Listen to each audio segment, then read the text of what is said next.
इंसान अपनी जिंदगी गुजारता है अपने एतबार से। कितने काम काज हर शख्स को जल्दी और इतना मसरूफ, तेजी है। ये वक्त अक्सर लोगों के सोने का है। रात के जब 12 बजे तकरीबन बजते हैं तो गांवों में और कस्बों में अक्सर लोग ज्यादातर सो ही जाते हैं इस टाइम पर। मगर आप नहीं सोए हैं, हम भी नहीं सोए हैं, ये उलमा भी नहीं सोए हैं। और कुछ लोग बड़े आराम से सो रहे हैं तो शायद जहन में हो कि यार वो लोग कामयाब हैं। नहीं, हमें इस बात पर अल्लाह का शुक्र अदा करना चाहिए कि अल्लाह ताला ने हमें और आपको ये मौका अता फरमाया कि अल्लाह और रसूल का जिक्र सुन रहे हैं और हम जाग रहे हैं। कोई पता नहीं कौन सा लम्हा ऐसा आ जाए जो बख्शिश के लिए, कोई पता नहीं। मिंबर शरीफ पर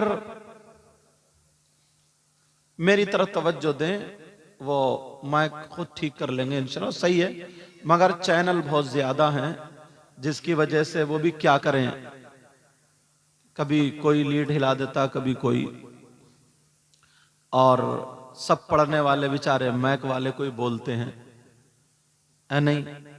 बहरहाल चलो, हाँ चलो बेटा अब मेरी सुन लो थोड़ी देर। मिंबर शरीफ पर जो आप देख रहे हैं उलमाए किराम, हुफ्फाज, कुर्रा, अइम्मा, खुतबा, ये लोग बैठे हैं। इनके सीनों में कुरान है।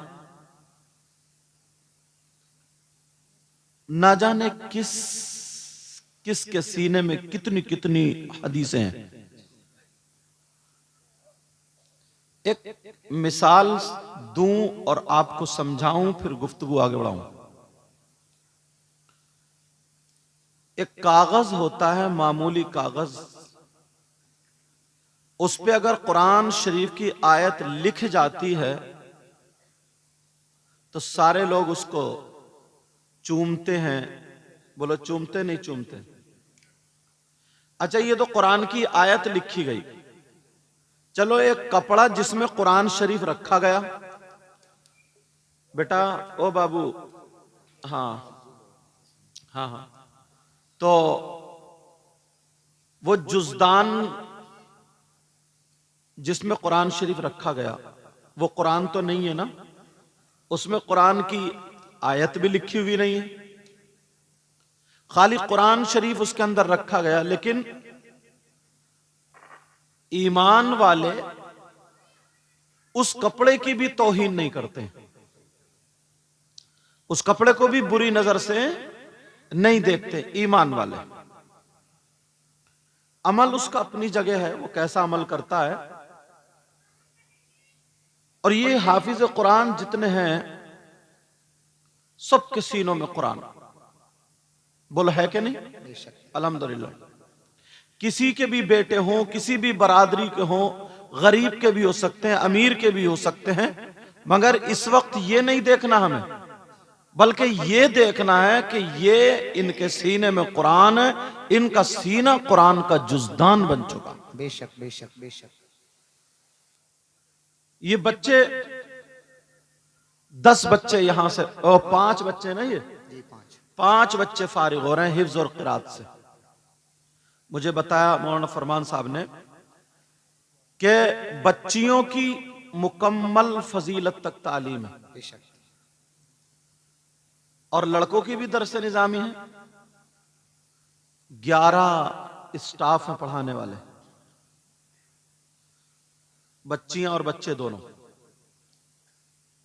लोग अपनी फैक्ट्री चलाते हैं, कारखाना चलाते हैं, जैसे ही होश संभाला, यहां तक कि अगर रिश्ता होता है ना किसी की बेटी का, तो वो ये देखता है कि लड़का करता क्या है, उसका कारोबार क्या है। बोलो देखते नहीं देखते? कहते कि साहब मेरा लड़का फर्नीचर सीखे हुए है, या मेरे लड़के का वो सैलून है, या मेरा लड़का ये कारोबार करता है, कपड़े की दुकान है। ये सारी चीजें अपनी बेटियों के लिए फिर आप मुतमईन हो जाते हैं कि हाँ रिश्ता करना है, लड़का कारोबार करता है, ठीक है, अच्छी बात है। लेकिन बेटियां हैं, बच्चियां हैं, रहमत है, नेमत है। अब किसी मौलाना से मत पूछो, किसी आलिम से नहीं, किसी मुफ्ती से नहीं, बल्कि जिस नबी का कलमा पढ़ते हो उन आका से पूछो। सुभान अल्लाह, सुभान अल्लाह। कारोबार भी है, अच्छी बात है, सारी चीजें, मालदार भी है, मगर सब में बेहतर कौन है? ढूंढो, तलाशो। लोग पूछते हैं कि भाई वो लोग कैसे हैं, वो कैसे हैं, वो कैसे, हम रिश्ता कर दें या नहीं करें। और आज के दौर में तो अल्लाह माफ फरमाए, दुश्मन से इतना खतरा नहीं है जितना दोस्त से खतरा है। सच्चाई है, सच्चाई है, सच्चाई। आस्तीन का सांप जो मशवरा किया जाता है ना, किसी की बेटी का अगर रिश्ता हो जाए, जो तुम्हारे साथ में नाश्ता कर रहा है और देख लिया लड़का अच्छा है, अकेला, जमीन है, सब कुछ है, उसको पानी लेने भेज दिया और लड़के वाले का हाथ दबा देता, कहता हल्का हाथ रखियो, अच्छा घर मैंने छांट रखा तुम्हारे लिए, बोलोरो दिलवाऊंगा, बोलोरो, स्कॉर्पियो दिलवाऊंगा, ये जो तुम्हारे साथ में घर में नाश्ता कर रहा है, इसका ये आलम। चलो मैं जहां अपनी गुफ्तगू लाना चाह रहा था, जो जमीन बना रहा था, उस पर बात करूं। इनसे पूछो, ये शायर इस्लाम मद्दा खैरुल अनाम, भले तुम्हारे पड़ोस में रहते हैं, मगर ये मेरे नबी की नात का सदका है कि पूरे हिंदुस्तान में इनको घुमा दिया। बेशक, बेशक, बेशक। उड़ीसा में भी इनसे मुलाकात, बंगाल में भी इनसे मुलाकात। तुम्हारे यहाँ पड़ोस के कौन है साहब?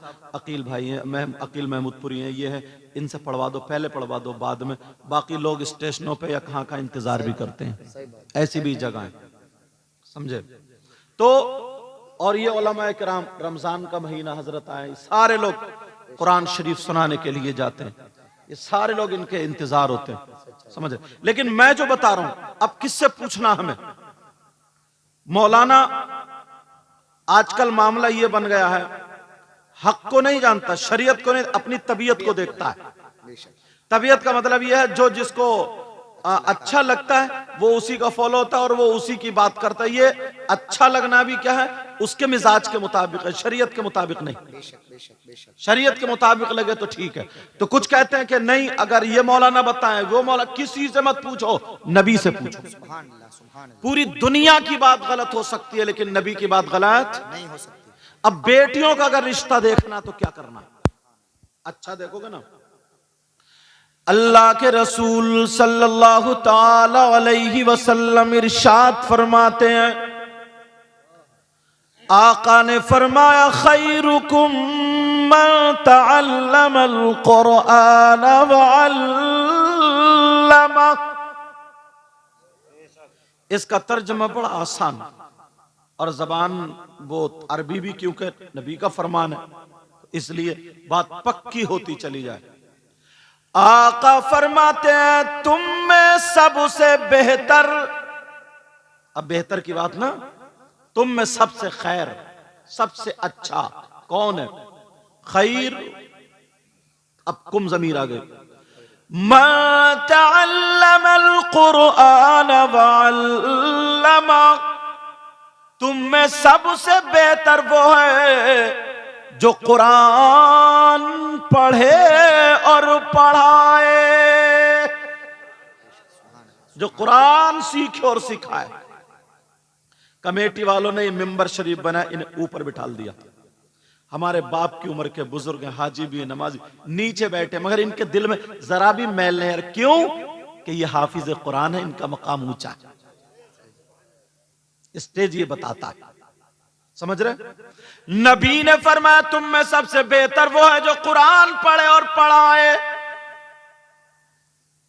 लेकिन लोग जब तक नबी के फरमान पर दिलो जान से नहीं आएंगे उस वक्त तक कामयाब हो ही नहीं सकते। बेशक बेशक।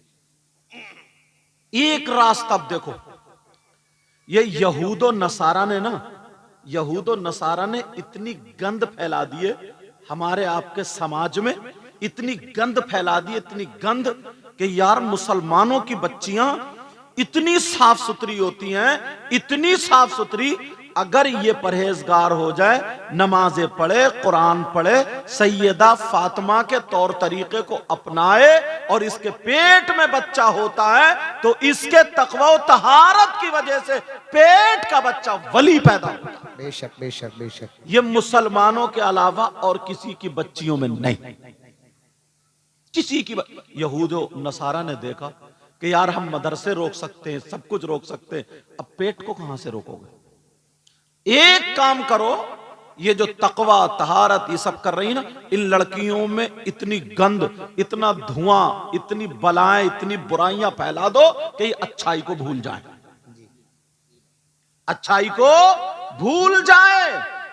अब तुम्हारे यहां पर शादी हो, बराही है नहीं, बराही के अंदर अगर शादी हो, जितने नौजवान हो ईमानदारी से सीने पर हाथ रख के, जितने बुजुर्ग, एक फंक्शन देख लो, एक प्रोग्राम देख लो, चाहे तुम्हारी बहन हो, मेरी बहन हो, इनकी हो, इनकी हो, इस्लामी रिश्ते के एतबार से हमारी सबकी, ईमानदारी से ये बताओ कि वो दुपट्टा संभाल रही है या मोबाइल संभाल रही है? अब तुम्हें फैसला करना पड़ेगा। अब बाप कहां चला गया? इतनी गंद मचा के रख दी है, इतनी हवा चला दी है, जो लड़की दुपट्टा नहीं संभाल सकती मोबाइल संभाल रही है। अब ये कहां से आई? यहूद और नसारा की तरफ से। उनका कल्चर हमारे घरों में आ गया, उस कल्चर को, उस बुराई को, उस गंदगी को दूर करने के लिए ये मदरसे खोले गए। बेशक बेशक। अब वो लड़की जो मोबाइल के अंदर अगर देखेगी, क्या देखेगी? आजकल क्या चल रहा है कि सब मेहंदी, कपड़े, बाल, वो देख रही है कि आजकल क्या चल रहा है। लेकिन जो मदरसे में पढ़ने वाली बच्ची होगी, उसकी आलिमा पढ़ाएगी, हदीस दिखाएगी, सीरत पढ़ाएगी, तो वो देखेगी इस्लामी कल्चर माहौल के एतबार से सबसे अच्छी बच्चियों का जब नाम आएगा तो सैयदा फातिमा, सैयदा जैनब, सैयदा सकीना, हजरत उम्मे कुलसूम, हजरत रुकैया, बड़े पीर साहब की माँ, गरीब नवाज की माँ, साबिर पाक की माँ, हजरत निजामुद्दीन की माँ, अल्लाह वालों की माँ, ये औरतें थी। ऐसा नहीं है इन्होंने बर्तन नहीं मांजे, ऐसा नहीं है कि इन्होंने रोटी नहीं पकाई, ऐसा नहीं है कि इन्होंने झाड़ू नहीं मारी है। इन औरतों ने झाड़ू मारी है मगर अपना जिस्म नहीं दिखाया है। इन औरतों ने बर्तन धोए हैं मगर मोबाइल पे गैरों से बातें नहीं की है। ये औरतें झाड़ू लगाती थी मगर कुरान पढ़ती थी, बर्तन मांजती थी, कुरान पढ़ती थी, कपड़े धोती थी, कुरान पढ़ती थी, खाना बनाती थी, कुरान पढ़ती थी, पेट में बच्चा होता था, कुरान पढ़ती थी, जब बच्चा पैदा होता था 15 पारों का हाफिज कुरान। नारे तकबीर, नारे रिसालत, मसलके आला हजरत, फैजाने आला हजरत, तहफ़्फ़ुज़ कुरान कॉन्फ्रेंस, जश्न दस्तारबंदी। माशाअल्लाह माशाअल्लाह। दुख ये है, पहले गैर दुश्मन थे, अब अपने दुश्मन है। पहले गैर दुश्मन थे और अब अपने दुश्मन है। अपने दुश्मन बताऊं मतलब? तवज्जो रखो मेरी तरफ। पहले गैर दुश्मन, हजरत लोगों ने ना ऐसा तिफरका डाला, मैं एक दो बातें बताऊं। इन्होंने देखा यार ये मुसलमान अगर नबी के नाम पे इकट्ठे हो गए ना, जमा हो गए, तो कोई ताकत नहीं है जो इनको गिरा सके। क्यों? इन्होंने करबला में एग्जाम दे दिया, इम्तिहान दे दिया कि अगर माल की जरूरत पड़ी ले लो, औलाद की जरूरत पड़ी शहीद, अपने आप की जरूरत पड़ी गर्दन कटवा दी। ये 3 चीजें टकराती हैं। बेटा, ओ बाबू, मेरा चांद, मेरा लाल, थोड़ी सुन लो। तीन चीजें टकराती हैं, एक तरफ ईमान, एक तरफ औलाद। पहले का मुसलमान, अगर ईमान बचाओगे तो औलाद जा रही है, औलाद बचाओगे तो ईमान जा रहा। तो पहले का ईमान पकड़ता था, औलाद को कुर्बान कर दिया करता था। बेशक बेशक। फिर दूसरी चीज टकराती है माल। अगर यह है ईमान, यह है माल। अगर ईमान बचाओगे तो माल जा रहा, माल बचाओगे तो ईमान। पहले का मुसलमान ईमान को पकड़ता था और माल को कुर्बान कर दिया करता था। अब तीसरी चीज पड़ती है अपनी जान। अगर अपनी जान बचाओगे तो ईमान जा रहा, ईमान बचाओगे तो जान जा रही है। तो पहले का मुसलमान अपने आप को ईमान पर कुर्बान कर दिया करता था, इसलिए न कभी मुसलमान झुका, न झुके, न झुकेगा। बेशक बेशक। ये ईमान। लेकिन आज 500 रुपए पे बिकने वाला दलाल मुसलमान। मैं जुमला थोड़ा माफ कर देना, कर रहा हो रहा है, जबकि मुसलमानों के लिए मैं दलाल इस्तेमाल करना नहीं चाहता हूं। हजरत कितने जल से ऐसे हुए शायर साहब और उलमा, पुलिस को फोन कर दिया और पता निकाला तो मुसलमान ही का फोन है। ताकि सिर्फ इतनी उसने शैतान ने डाल दी कि कमेटी वालों का नाम क्यों हो रहा या मदरसे का नाम क्यों हो रहा। किसी मुसलमान के यहाँ अगर शादी है ना, उसने गोश्त अगर वो भी लिया ना, वो वाला लाइसेंस वाला, तो बस झूठ मूठ कर दिया, 40-40 हजार रुपए उस पर गरीब पे पड़े। फोन करने वाला मुसलमान निकला है। अपने आप को बेचने वाला 500 रुपए पर। खाली जलसों में नारे लगाने से काम नहीं चलता। सच्चाई है। खाली गिरेबान फाड़ के नबी का दामन नहीं छोड़ेंगे, गौस का दामन नहीं छोड़ेंगे। ईशा की नमाज पढ़ी नहीं और गौस का दामन, जोहर की पढ़ी नहीं और नबी का दामन। जरा सोच, पहले के लोग ईमान की वजह से जान दे दिया करते थे, लेकिन आज ईमान पैसों की वजह से खत्म, अपनी वजह से खत्म, औलाद की वजह से खत्म। बाकी मुसलमान अल्लाह, मुझे याद आ गया वो वक्त तारीखी। मेरे नबी का जमाना था, 3 लोग आका की बारगाह में आए और आकर के अपने आप को उन्होंने हुलिया बना लिया मुसलमानों वाला। बड़े झुके झुके रहते थे, बड़े आका हम आपको बहुत चाहते हैं या रसूल अल्लाह, या रसूल, बहुत चाहते बहुत चाहते। फिर आका कुछ लोग ऐसे हमारे साथ भेज दो, हमारे यहाँ लोग कुरान नहीं जानते, दीन इस्लाम नहीं जानते, कुछ सहाबा को भेज दो ताकि वो तबलीग करें, हमें सिखाएं, हमें बताएं। मगर आका हमारी फरमाइश है, उनमें से एक हजरत आसिम को जरूर भेज देना। हजरत आसिम को अल्लाह समद का ठीक है, नबी जानते थे, मगर ताकि दुनिया को पता चल जाए। वो लोग मुसलमान बने हुए थे, 10 सहाबा किराम को तैयार कर दिया। हजरत आसिम भी उनमें। हजरत आसिम के कुरान पढ़ने का जवाब नहीं था। अब हजरत आसिम और 2 सहाबा किराम जब ऊंटों पर बैठे तो सहाबा ने कहा, आसिम तुम कुरान पढ़ो और हम सफर करें। तरीका बता दिया। आज कलियर शरीफ को बस जाती है, अजमेर शरीफ को बस जाती है, पीलीभीत शरीफ को, देवा शरीफ को, मकनपुर शरीफ को। जाओ अल्लाह की बारगाह में, जाओ अल्लाह के वलियों की बारगाह में, माज़अल्लाह अल्लाह के वलियों की बारगाह में जाओ, मगर रास्ते में एक भी नमाज नहीं पढ़ता, सब बस में गाने सुनते हुए जा रहे हैं। एक गांव में तो कलियर को जा रहे थे लोग, बस उस बस के जितने थे उनको हार पहना, बैंड बाजे के साथ जितने जाने वाले थे उनका जुलूस निकाला, तब वो कलियर को बस गई।